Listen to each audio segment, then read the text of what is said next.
aujourd'hui. Merci. On va ouvrir l'écriture dans l'évangile, bien sûr, de Jean. Nous y serons encore plusieurs temps ensemble dans cet évangile, tellement il est riche, important. Il nous a été donné, comme tous les autres textes de l'écriture, afin que nous soyons instruits et préparés à toute bonne œuvre. Amen. Jean chapitre 20, verset 24. Jean chapitre 20, verset 24.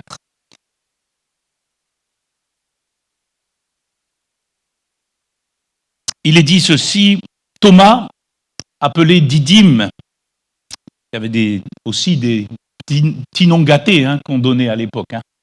Didyme, c'est le jumeau. Et Thomas, appelé Didyme, l'un des 12, n'était pas avec eux lorsque Jésus vint. Nous sommes à la résurrection. Les autres disciples lui dirent donc, nous avons vu le Seigneur. Mais il leur dit, si je ne vois dans ses mains la marque des clous, et si je ne mets mon doigt dans la marque des clous, et si je ne mets ma main dans son côté, je ne croirai point. 8 jours après, les disciples de Jésus étaient de nouveau dans la maison, et Thomas se trouvait avec eux.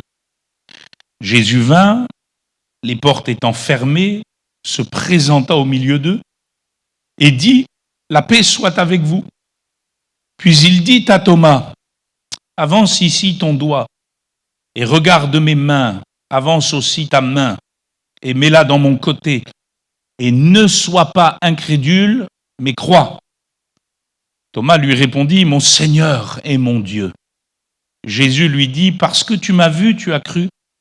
Heureux ceux qui n'ont pas vu et qui ont cru. Jésus a fait encore en présence de ses disciples beaucoup d'autres miracles qui ne sont pas écrits dans ce livre, mais ces choses ont été écrites afin que vous croyiez que Jésus est le Christ, le Fils de Dieu, et qu'en croyant, vous ayez la vie en son nom. Amen. Amen.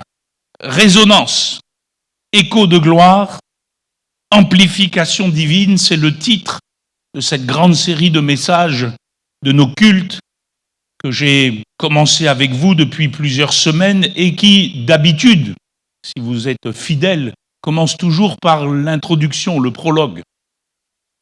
Et pour aujourd'hui, une fois n'est pas coutume, j'ai commencé par la lecture de ce passage de la résurrection qui va conclure tout le récit de ce 4e évangile avec, au verset 30-31, le but affiché par Jean, inspiré par le Saint-Esprit, alors qu'il rédige ces choses, mettant l'accent sur tout ce que Jésus a encore fait en présence de ses disciples, qui ne sont pas écrits dans ce livre, mais comme il le dit si bien, ces choses ont été écrites afin que vous croyiez que Jésus est le Christ, et qu'en croyant, vous ayez la vie en son nom.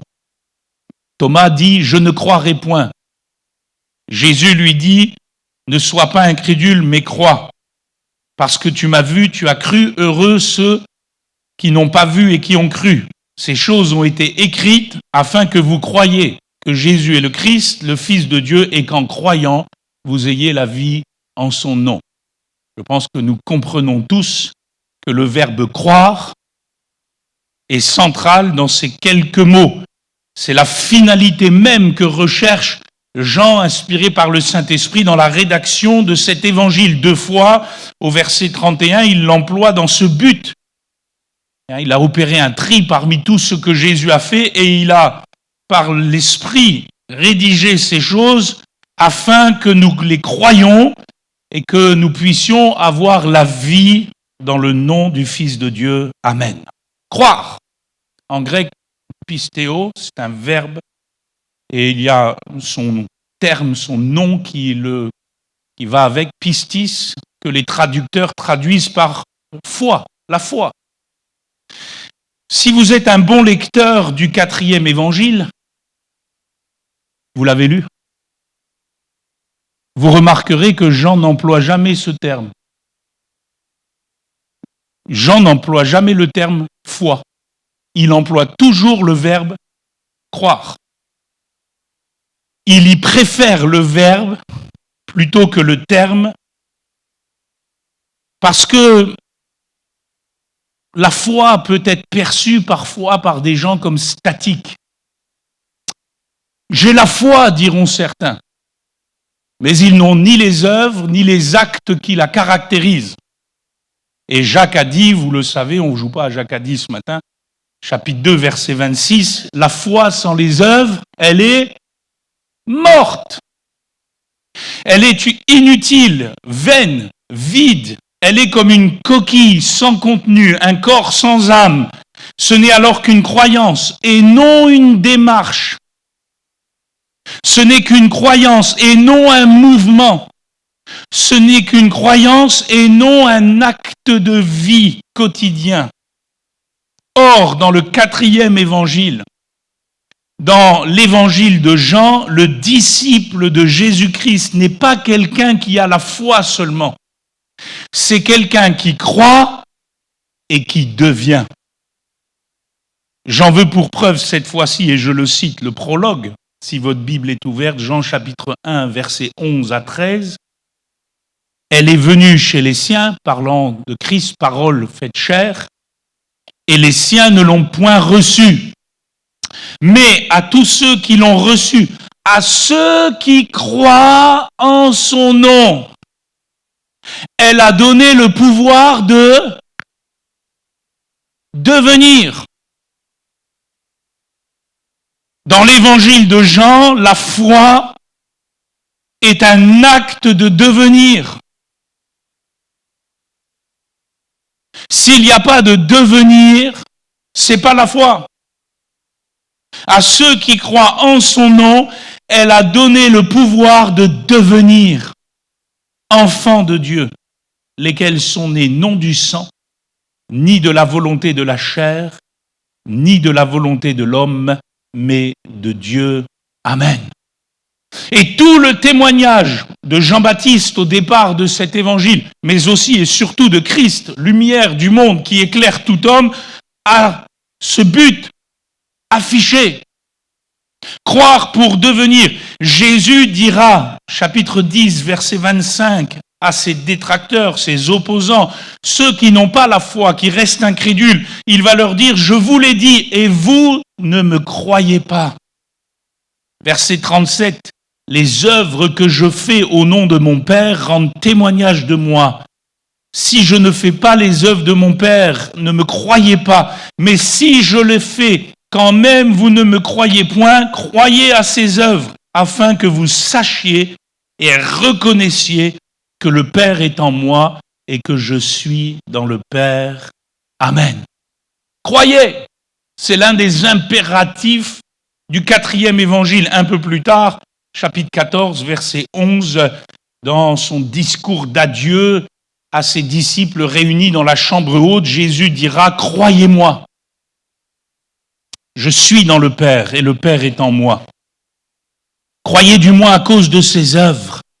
En vérité, je vous le dis, celui qui croit en moi fera aussi les œuvres que je fais, et il en fera de plus grandes parce que je m'en vais au Père, et tout ce que vous demanderez en mon nom, je le ferai, afin que le Père soit glorifié dans le Fils.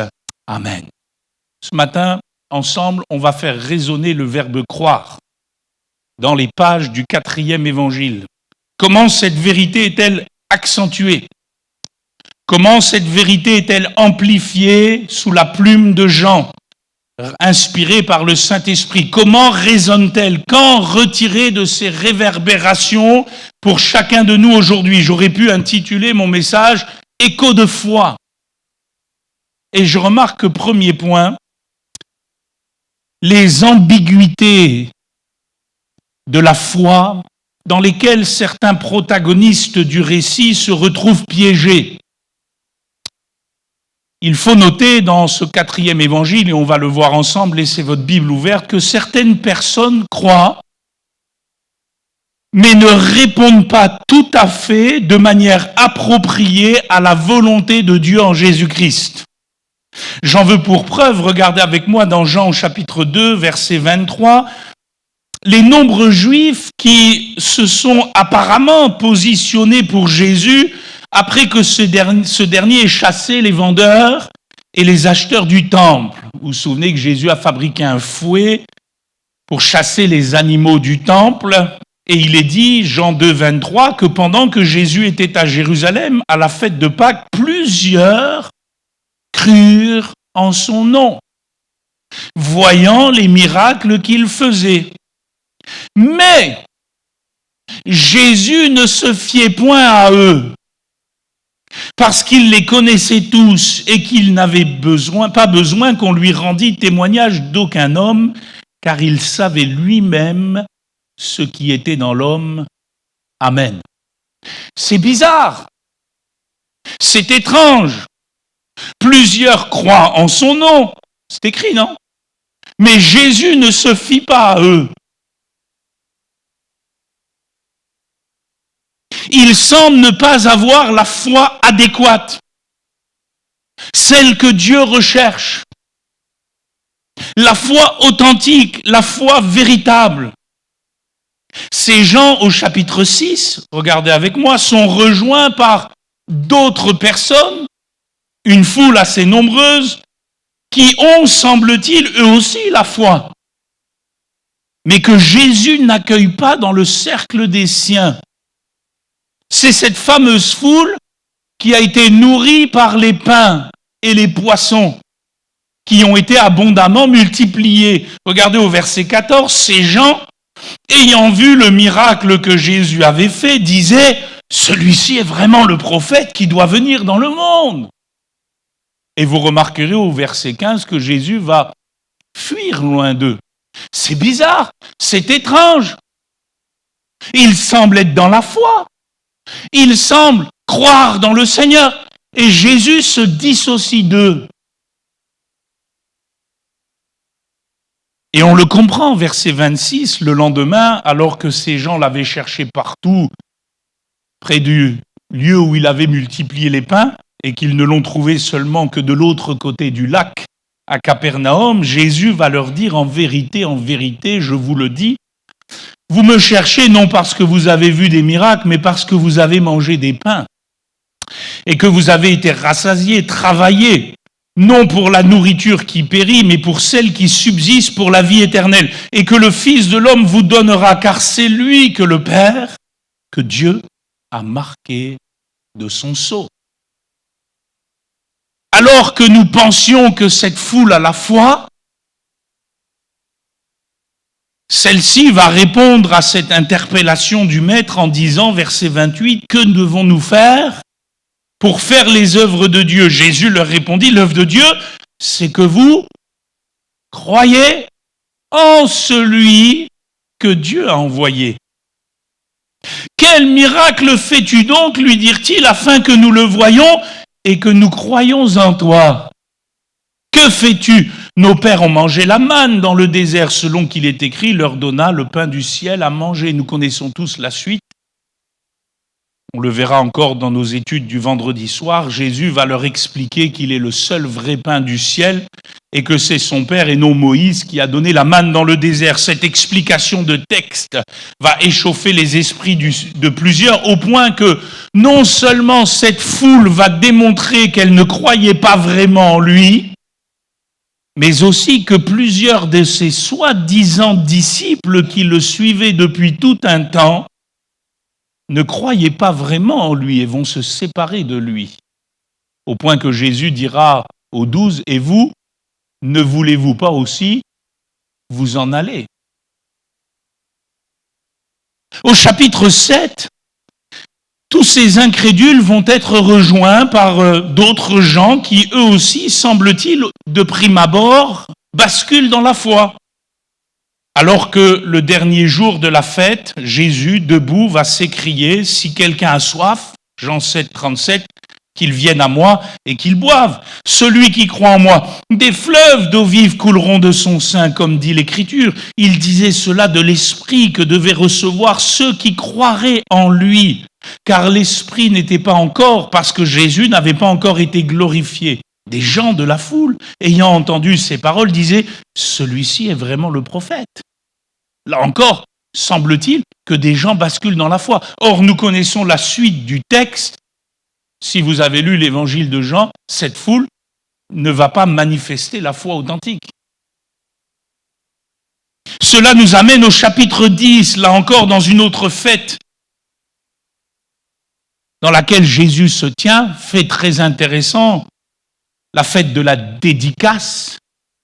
Jésus a participé à une fête des Juifs qui n'est pas dans l'Ancien Testament. La fête de la dédicace, qui était la fête qu'on a instituée lorsque on a purifié à nouveau le temple quand Antiochus Épiphane l'avait profané entre les deux testaments. Jésus participe à cette fête. Il est juif. Il participe à la fête de la dédicace. Et il est dit, verset 19, il y eut de nouveau, à cause de ces paroles, division parmi les Juifs. Plusieurs d'entre eux disaient, il a un démon, il est fou, pourquoi l'écoutez-vous? D'autres disaient, ce ne sont pas les paroles d'un démoniaque. Un démon peut-il ouvrir les yeux des aveugles? On célébrait à Jérusalem la fête de la dédicace, c'était l'hiver. Et versets 41 et 42, il est dit, beaucoup de gens vinrent à lui et il disait, Jean n'a fait aucun miracle, mais tout ce que Jean a dit de cet homme était vrai. Et dans ce lieu-là, plusieurs crurent en lui. Malheureusement, la manière dont ces gens vont se comporter quelques jours plus tard, lors du faux procès intenté à Jésus qui va le mener à la croix, va démontrer que leur foi n'était pas la foi de Dieu. Pourquoi? Pourquoi une telle ambiguïté? Qu'est-ce qui démontre que tous ces gens n'avaient pas vraiment la foi que Dieu recherche, la foi authentique, alors que l'auteur nous dit pourtant bel et bien qu'il croyait? La raison est simple. Si vous avez fait attention à la lecture de tous ces textes, leur foi était centrée, non sur Jésus, non sur sa personne, non sur ses paroles, non sur son identité, mais seulement sur ses miracles. Seulement sur ce qu'il était capable de faire.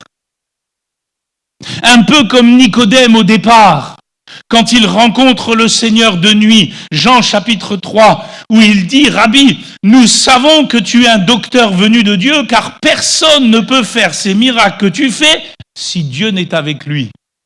Il est le porte-parole de tous ceux qui, au chapitre 2, nous l'avons lu, ont vu les miracles que Jésus a fait à Jérusalem et qui sont dits croire. Mais en réalité, ils ne croient parce que Jésus fait des miracles.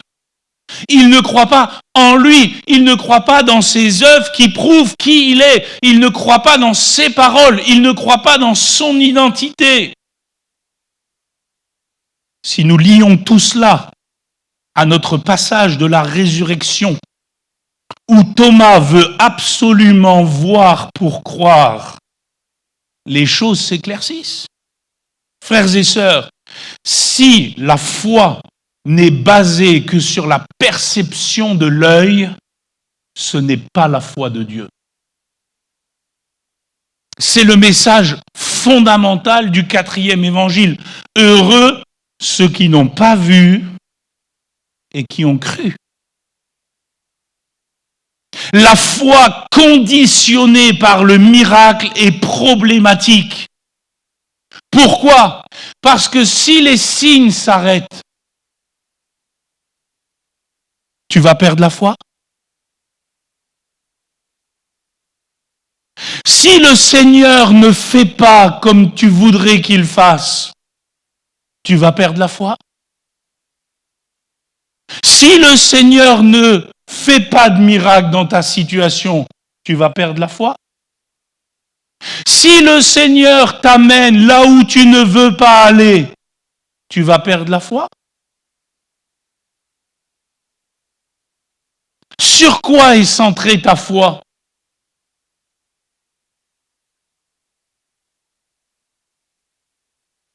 C'est une vraie question. Regardez maintenant dans l'évangile de Jean, deuxièmement, toutes celles et tous ceux qui voudraient montrer une réelle foi.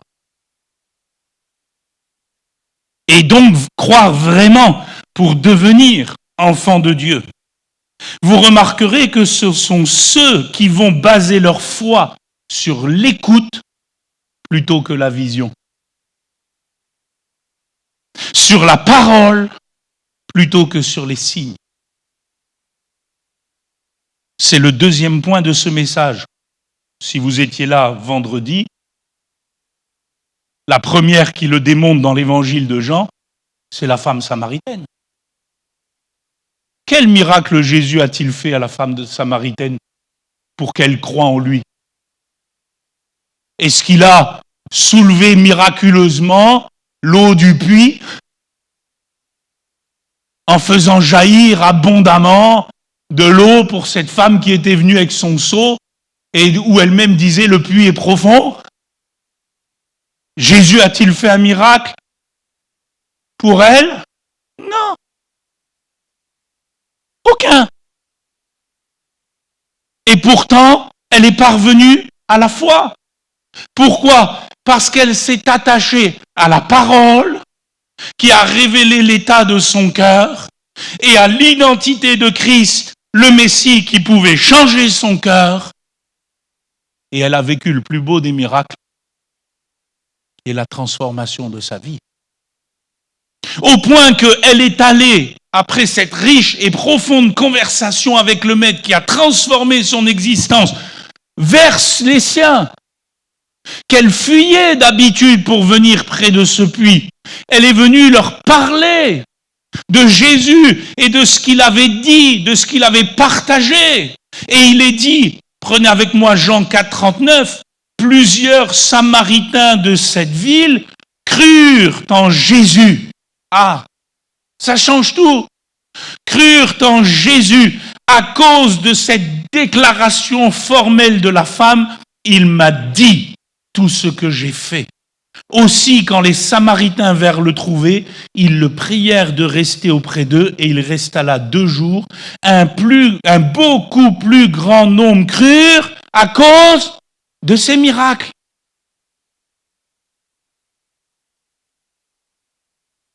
Vous avez vu le contraste?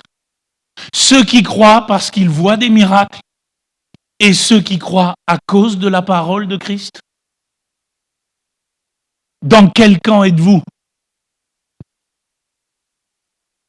Ça ne veut pas dire que Jésus ne fait pas des miracles.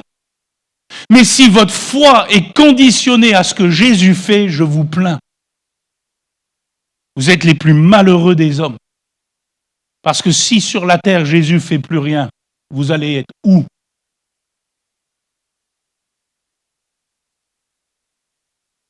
Ils crurent à cause de sa parole. Ma foi ne dépend que de la parole de Jésus-Christ.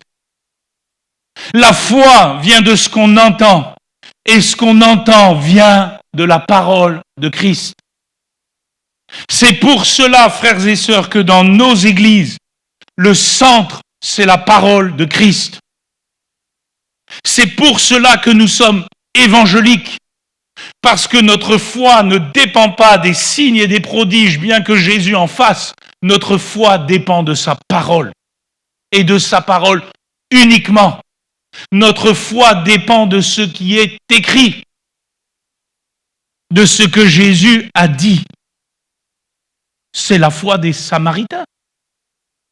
Quel miracle Jésus a-t-il fait? Aucun. Ils crurent à sa parole. Regardez avec moi la fin du chapitre 4. L'officier royal de Capernaum qui s'empressa d'aller trouver Jésus pour la guérison de son fils qui était à l'article de la mort.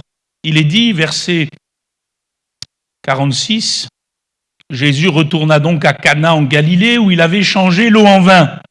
Il y avait à Capernaum un officier du roi dont le fils était malade. Ayant appris que Jésus était venu de Judée en Galilée, il alla vers lui et le pria de descendre et de guérir son fils qui était près de mourir. Jésus lui dit, et pas seulement à lui, mais à tous ceux qui sont autour de lui, puisqu'il y a un vous au pluriel, si vous ne voyez des miracles et des prodiges, vous ne croyez point?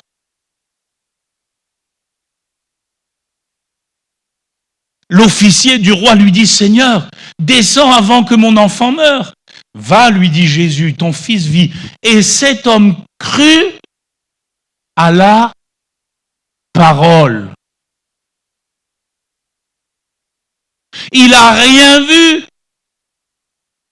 Il le verra le lendemain, quand la parole de Christ s'accomplira. À l'heure même où Jésus lui avait dit ces choses, vous connaissez le texte, n'est-ce pas? Mais à l'instant là, dans quoi il met sa foi? Dans la parole. Il crut à la parole que Jésus lui avait dite. Et cette parole qui a trouvé son accomplissement va permettre non seulement à cet homme de réitérer sa conviction de foi, mais d'amener toute sa famille à Christ. C'est ce qu'on découvre encore dans les deux récits de la résurrection qu'il y a, des récits de résurrection qu'il y a dans les 4e évangiles. Le premier, on le connaît bien, c'est la résurrection de Lazare. Que dit Jésus à Marie? Si tu crois, tu verras la gloire de Dieu. Mais si tu crois quoi? Ma parole. Pas en fonction du signe. Tu verras la gloire de Dieu.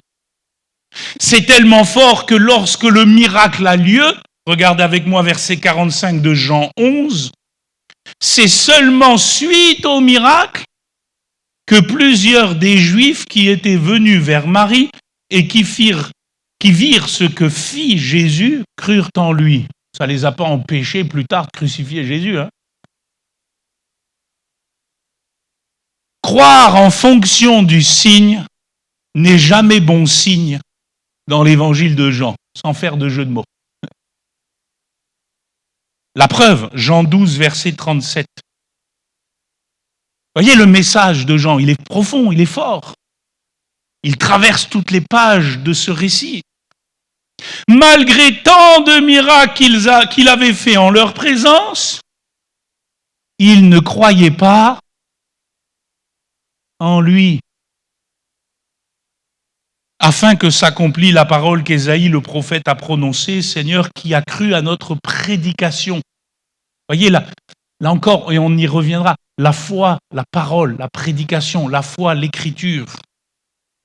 Et à qui le bras du Seigneur a-t-il été révélé? Aussi ne pouvaient-ils croire, parce qu'Ésaïe a dit encore, il a aveuglé leurs yeux, il a endurci leur cœur, de peur qu'ils ne voient de leurs yeux, qu'ils ne comprennent du cœur, qu'ils ne se convertissent, que je ne les guérisse. Ésaïe dit ces choses lorsqu'il vit sa gloire et qu'il parla de lui. Cependant, même parmi les chefs, plusieurs crurent en lui, mais à cause des pharisiens, ils n'en faisaient pas l'aveu dans la crainte d'être exclus de la synagogue.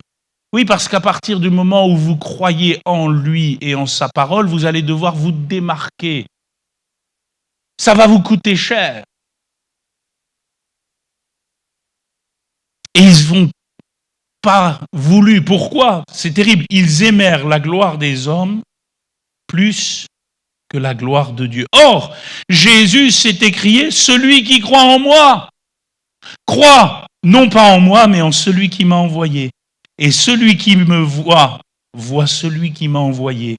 Je suis venu comme une lumière dans le monde, afin que quiconque croit en moi ne demeure pas dans les ténèbres. Regardez la suite, c'est tout bonnement magnifique. Comment on croit en lui? Si quelqu'un entend mes paroles. Comment je parviens à la foi véritable?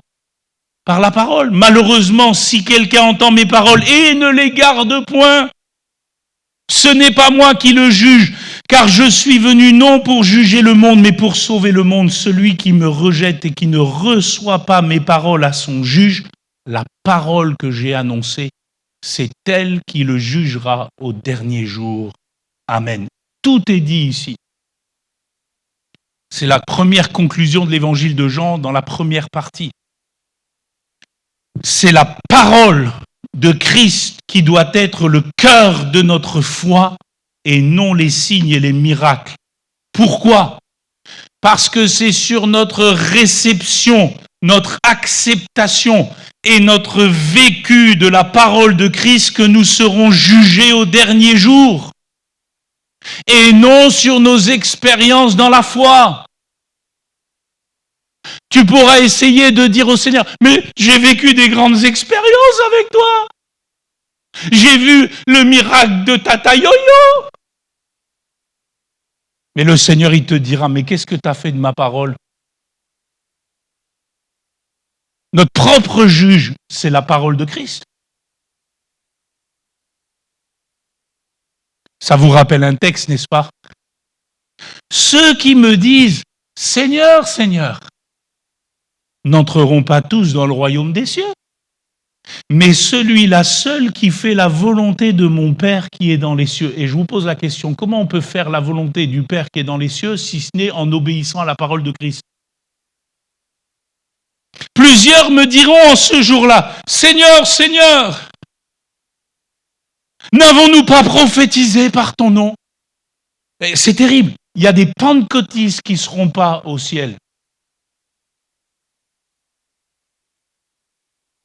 N'avons-nous pas prophétisé par ton nom? N'avons-nous pas chassé des démons par ton nom? Je crains que même des pasteurs ne soient pas au ciel demain.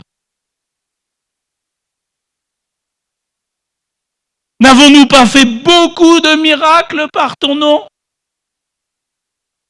C'est dans Matthieu 7, verset 21 à suivre.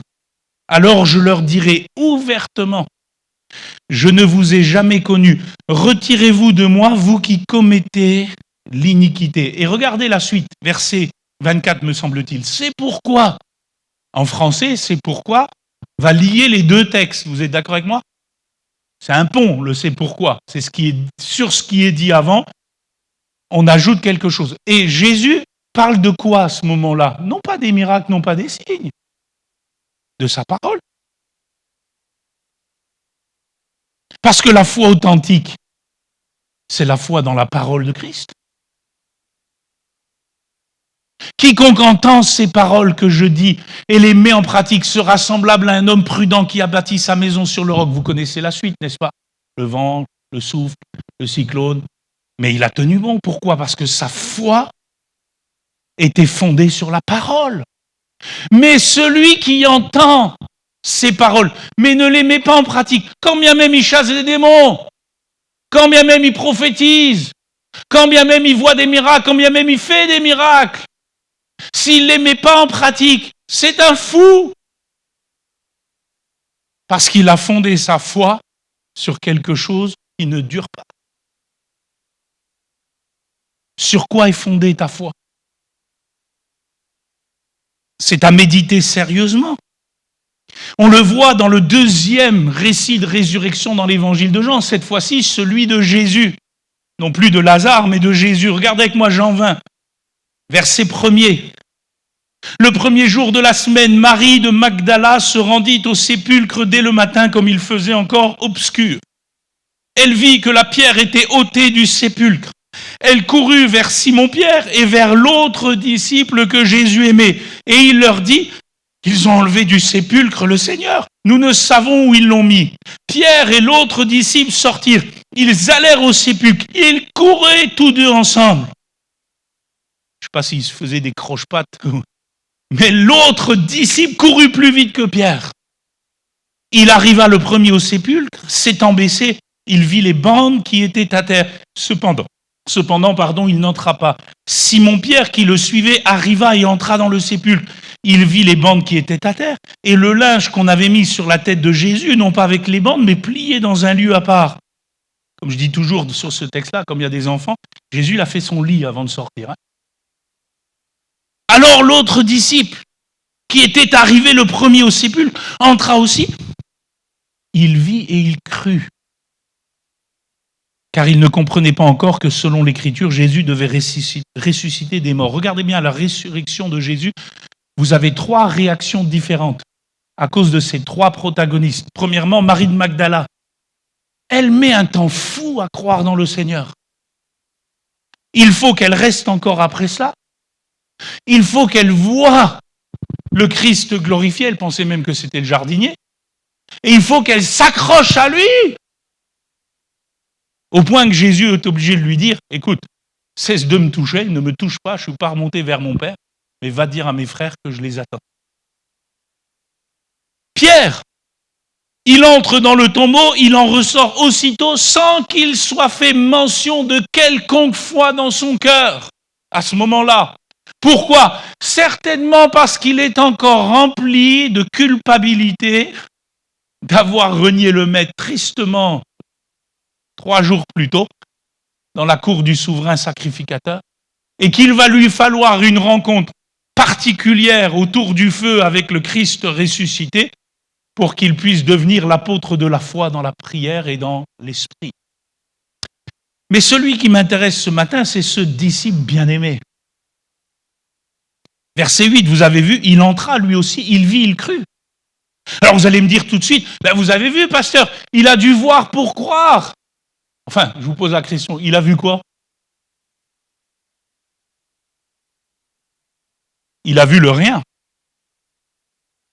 Il a vu que les bandes et puis le linge. Vous serez d'accord avec moi qu'il n'a pas vu le Christ glorifié, il le verra plus tard avec Thomas dans cette fameuse expérience que nous avons lue au départ. Il vit, il crut. Pourquoi il crut? Parce qu'à ce moment-là, sa foi est centrée sur la parole. Jésus avait dit qu'il ressusciterait. Et le simple fait de voir le tombeau vide lui a suffi pour croire. C'est la foi authentique. Il est loin de ces gens dont Jésus dit, et je l'ai lu tout à l'heure dans Jean 4, 48, si vous ne voyez des miracles et des prodiges, vous ne croyez point. Contrairement à Thomas, le disciple bien-aimé n'a pas eu besoin de voir et de toucher le corps du Christ ressuscité pour croire. Et frères et sœurs, finalement, il nous représente, nous, dans l'économie de la grâce, parce que nous n'avons pas vu le Christ ressuscité, et pourtant nous croyons. Pourquoi nous croyons? Parce que nous croyons en sa parole.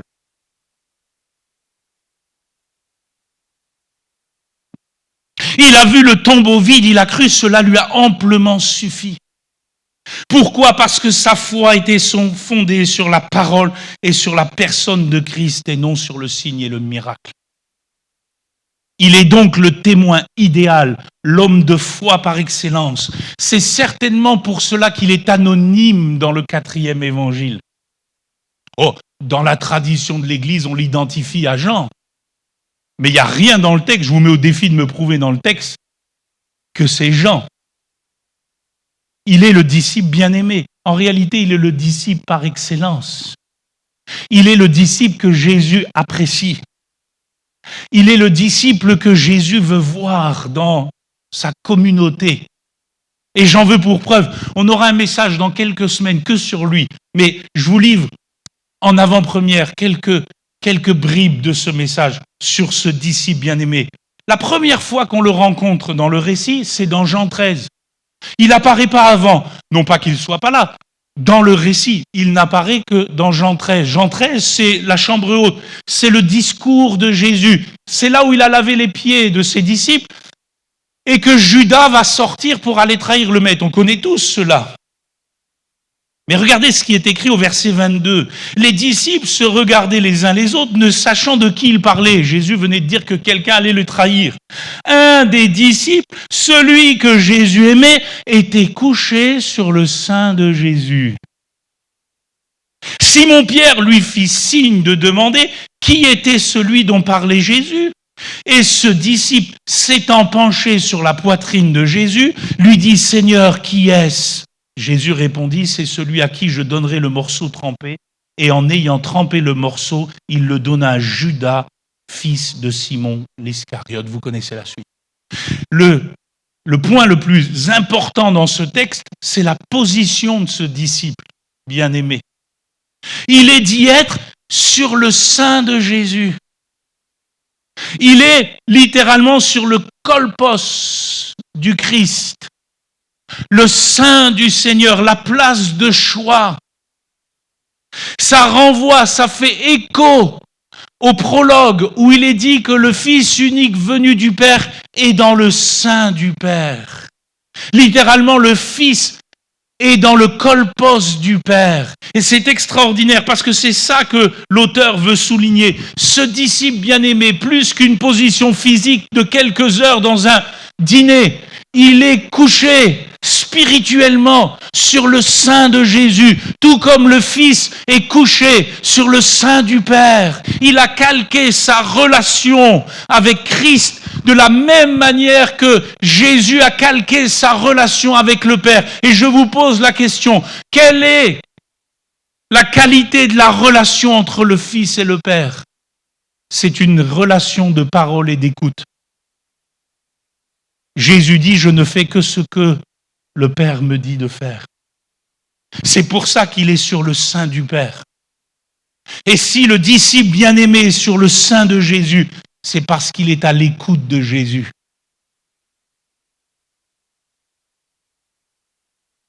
Il vit cette relation. Il est le témoin idéal. C'est à lui que la révélation est faite du traître. Cela se voit encore dans un autre épisode. On partagera toutes ces choses en détail, je les survole ce matin. Alors que Jésus est amené par la cohorte chez le souverain sacrificateur. Vous connaissez ce texte, n'est-ce pas? La Bible nous dit qu'il entre dans la cour du souverain sacrificateur. Et Pierre va rester dehors, près de la porte. On connaît malheureusement l'histoire de Pierre à ce moment-là. Il va lamentablement échouer. Mais je remarque une chose, le disciple bien-aimé qui était avec lui, puisque c'est lui qui lui a permis de rentrer dans la cour du souverain sacrificateur, parce qu'il connaissait le souverain sacrificateur. Est-ce que lui va s'écrouler dans la foi? Est-ce que lui va renier le maître dans la foi? Pourtant, ils sont au même endroit. Ils sont dans la même adversité. Ils sont dans la même pression. Mais vous en avez un qui suit Jésus, d'ailleurs il est écrit, il suivit Jésus, l'autre il reste près de la porte, il renie Jésus. Parce que leur foi n'est pas centrée à ce moment-là sur les mêmes choses. Le disciple bien-aimé, s'il suit Jésus parce qu'il le suit comme une brebis qui suit son maître. Et frères et sœurs, c'est fort parce que Jésus l'amène dans un lieu où il ne voudrait certainement pas y être. Qui aurait voulu être dans la cour du souverain sacrificateur ce soir-là? Toi aussi, tu es l'un d'eux? Pierre, à ce moment-là, malheureusement, n'est pas la brebis qui écoute son maître. Il s'écroule dans l'adversité. Il a perdu pied. Mais pas le disciple bien-aimé. On va le retrouver ensuite à la croix, n'est-ce pas? C'est le seul d'ailleurs qui sera au pied de la croix. Tous les autres vont abandonner le Seigneur. Et lui, nous dit le texte, le disciple bien-aimé restera près de la croix avec 4 femmes. Marie, sa sœur, Marie, femme de Clopas, et Marie de Magdala, avec des maris. Ce n'est pas les 4-4, c'était 4 maris. Je ne sais pas si elle s'appelait Marie, la sœur de Jésus. Hein. Je spécule. Et le disciple bien-aimé, au point que Jésus peut lui confier sa maman, dans un acte d'affection, d'humanité profonde. Au chapitre 21, c'est lui qui reconnaîtra le Seigneur de loin. Alors que le Seigneur est sur le rivage, qu'ils sont empêchés de le reconnaître, qu'il a fait ce fameux petit feu avec du pain et grillé des poissons, et que tout est prêt, que les disciples sont encore dans la barque, pendant toute la nuit, ils ont essayé de pêcher et qu'ils n'ont rien pris. Même Pierre est obligé de remettre ses vêtements, il était complètement à nu. Pourquoi il reconnaît le Seigneur? Parce qu'il entend la voix de son maître. Petits enfants, n'avez-vous rien à manger?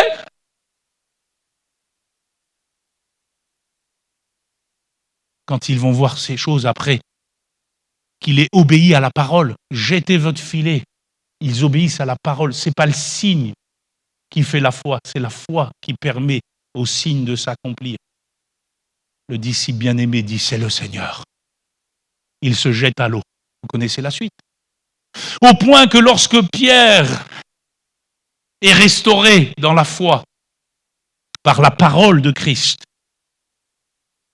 et qu'il va, le Seigneur lui annoncer comment il va donner sa vie pour la cause.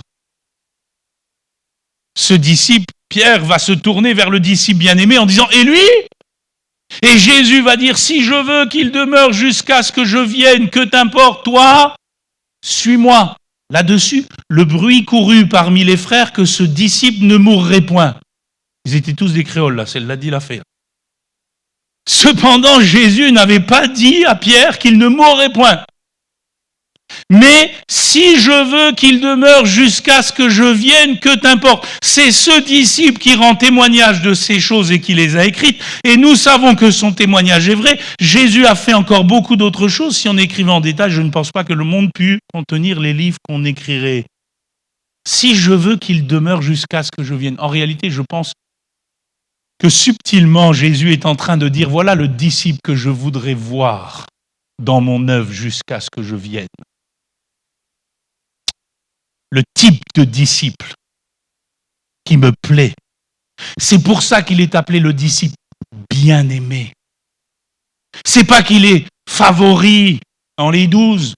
C'est pas que Jésus a plus d'affection pour lui. Jésus fait pas de favoritisme. Il est bien-aimé parce qu'il a compris que la foi vient de ce qu'on entend et ce qu'on entend vient de la parole de Christ. Il a compris la foi authentique. Il est le disciple idéal. Quel est le disciple que Jésus veut voir? Et j'ai bientôt terminé. C'est celui ou celle qui reconnaît le Seigneur de loin alors que tous les autres hésitent. C'est celui ou celle qui ne le renie pas quand il ou elle est au sein de la tourmente et qu'il ne voit plus rien mais qui s'accroche à sa parole. C'est celui ou celle qui reste attaché à la croix, coûte que coûte, à ce qui compte vraiment. Ces disciples bien-aimés sont à l'opposé de Pierre, de Thomas, de Marie de Magdala, qui ont besoin de toucher pour croire, qui ont besoin d'avoir des garanties. Ils ont des grandes prétentions, mais ils s'écroulent aux premiers instants de l'adversité. Ils n'ont pas besoin, ces disciples bien-aimés, de s'accrocher à Jésus comme Marie de Magdala au jour de la résurrection. Ils vivent par la foi et non par la vue. Encore une fois, parce qu'ils se reposent sur le sein de Jésus, parce qu'ils écoutent son cœur, parce qu'ils écoutent sa parole. Frères et sœurs, et je termine avec ce texte de Romains 10, verset 6. Nous pouvons nous aussi aujourd'hui apprendre à vivre par la foi. Nous pouvons nous aussi jouir de l'amour que le Père a pour le Fils et qu'il nous donne en lui. Nous pouvons croire sans voir, sachant que celui qui a vu le Fils a vu le Père. Voilà où nous amène toute cette résonance du verbe croire dans le 4e évangile. Au lieu d'hésiter comme une grande partie des gens qui nous entourent ou de refuser catégoriquement de basculer dans la foi comme de nombreux juifs et chefs religieux de l'époque du Seigneur, nous pouvons par la conviction du Saint-Esprit et les paroles de Christ croire, espérer contre toute espérance pour demain dans le siècle à venir voir toute la gloire de Dieu. Nous avons toute la parole permanente et suffisante de Jésus-Christ pour ce faire. Et c'est tellement bon que ce soit l'apôtre Paul qui nous parle de ces choses. Lui qui a vu le Christ ressuscité sur le chemin de Damas. Mais vous remarquerez que la seule chose qu'il communique aux églises, c'est la parole de Christ. Ce n'est pas le miracle de la résurrection qu'il a vu sur le chemin de Damas, c'est ce que Jésus lui a enseigné, ce que Jésus lui a dit, ce que Jésus lui a annoncé. Plaise à Dieu que tu vois Jésus ressuscité, ici-bas. Plaise à Dieu que tu vives les plus grands miracles. Plaise à Dieu que le Seigneur relève même un mort dans ta famille. Moi, je crois que Dieu peut tout. Plaise à Dieu de toutes ces choses. Mais si ta foi n'est pas centrée sur la parole du Seigneur, à quoi te servent toutes ces choses? Combien ont vu des miracles et ne sont plus là parce que leur foi n'était pas centrée sur Christ et sur sa parole. Regardez ce que dit l'apôtre. Mais voici comment parle la justice qui vient de la foi. Ne dis pas en ton cœur qui montera au ciel, c'est en faire descendre Christ, ou qui descendra dans l'abîme, c'est faire remonter Christ d'entre les morts. Que dit-elle donc? La parole est près de toi, dans ta bouche et dans ton cœur. Or, c'est la parole de la foi que nous prêchons. Si tu confesses de ta bouche le Seigneur Jésus, et si tu crois dans ton cœur que Dieu l'a ressuscité des morts, tu seras sauvé. Car c'est en croyant du cœur qu'on parvient à la justice. C'est en confessant de la bouche qu'on parvient au salut, selon ce que dit l'Écriture. Quiconque croit en lui ne sera pas confus. Il n'y a donc aucune différence, en effet, entre le juif et le grec, puisqu'ils ont tous un même Seigneur qui est riche pour tous ceux qui l'invoquent, car quiconque invoquera le nom du Seigneur sera sauvé. Comment donc invoqueront-ils celui en qui ils n'ont pas cru? Et comment croiront-ils en celui dont ils n'ont pas entendu? Et comment en entendront-ils parler s'il n'y a personne qui prêche? Et comment y aura-t-il des prédicateurs s'ils ne sont pas envoyés, selon qu'il est écrit qu'ils sont beaux, les pieds de ceux qui annoncent la paix, de ceux qui annoncent de bonnes nouvelles, mais tous n'ont pas obéi à la bonne nouvelle. Aussi, Ésaïe dit-il, Seigneur, qui a cru à notre prédication? Ainsi, la foi vient de ce qu'on entend, et ce qu'on entend vient de la parole de Christ. Pourquoi? Encore une fois, parce que c'est cette parole qui sera notre juge au dernier jour.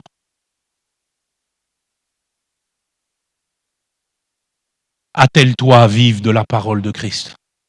Sois un disciple bien-aimé. Apprends à te reposer sur le sein du Seigneur et écouter sa parole et la mettre en pratique. Arrête de tergiverser. Le juste vivra par la foi. Et cette foi, c'est la parole de Christ. Comme le disciple bien-aimé, soyons de celles et ceux qui recherchent cette intense communion du Seigneur par son esprit, par sa parole, par ses enseignements. Nous sommes heureux pourvu que nous pratiquions ces choses. Voilà pourquoi Paul pouvait dire que la parole de Christ habite abondamment en vous, ou dans toute sa richesse. Que Dieu soit béni. Merci pour ta parole, Seigneur. Elle est la vérité. Peut-être les musiciens pourraient s'approcher, les choristes. Avec notre frère Yanis, on pourrait chanter ce chant « Merci pour ta parole ». Elle est la vérité. Amen. Levons-nous ensemble à notre place. Prions le Seigneur. Nous te rendons grâce pour les saintes Écritures.